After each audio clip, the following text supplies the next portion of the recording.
a former personal assistant, as prosecutors try to use his testimony to establish Diddy's leadership of an alleged criminal enterprise.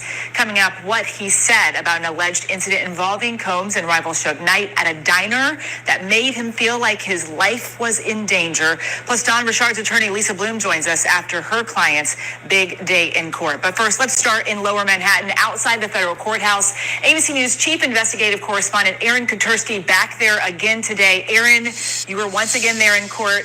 Cassie Ventura's mother, Regina, took the stand. What did she say? Regina Ventura said she was physically sick by an email that her daughter had sent her just before Christmas in 2011. Eva, it indicated that Sean Combs was blackmailing her.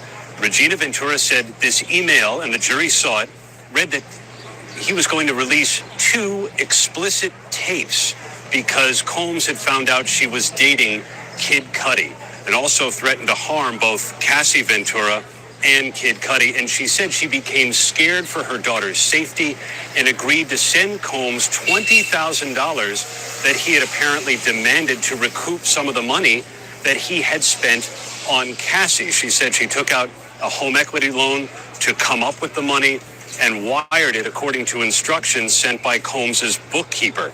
Now, Regina Ventura said the money ultimately came back, but this testimony backed up Cassie's assertion that she had, in effect, been blackmailed, and federal prosecutors said that blackmail was meant to coerce her into sexual acts.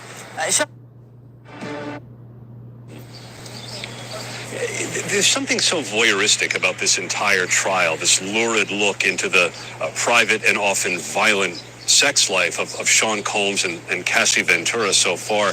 And what Dawn Hughes did was firmly ground it in trauma, in psychological principles about trauma, domestic violence, and sexual abuse. And she could not testify about the specifics. Expert witnesses are not allowed to clinically examine a witness or a victim or the defendant. But generally, she talked about why abuse victims stay in abusive relationships and how they cope with the abuse. And some of the things that she described mimicked the testimony of Cassie Ventura and others, how she felt like she couldn't get out of the relationship because he controlled her finances. Her friend Carrie Morgan and Don Richard both mentioned how during a beating that Combs would inflict, that they said they witnessed, she would curl up in a fetal position. And Don Richard and the expert Hughes said that one coping mechanism is to curl up in the ball on the floor. We also heard from a former employee of Sean Combs, George Kaplan, who was called to testify. Who is he? He was a former assistant. About 15 months, he worked as Sean Combs' executive assistant. He said they're one of 4 of them during his tenure. And for a time, he was meant to be the cleanup man from the freak-offs. He said he would first stock the hotel rooms. He said there was a hotel bag that contained baby oil and Astroglide and other items that the jury's already heard about. And then he was meant to clean up the hotel rooms himself, tidy them up, he said, to protect Combs' reputation. I have to ask you, at one point he was able to get an immunity order. What was the reaction when that happened? Well, the jury didn't see it, but he said he was otherwise going to invoke his Fifth Amendment rights against self-incrimination. We don't know why he wanted it. We don't know whether he's about to testify about crimes that potentially he committed that would necessitate that kind of an immunity. He did testify, though, about procuring illegal drugs for Combs.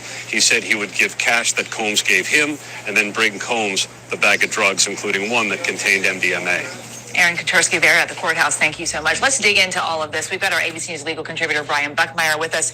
You were also there in court today. So, Brian, just bring us into that room. What was the biggest moment of the... She took her home and had a doctor friend come and examine her to say that he was running. There were... Or what?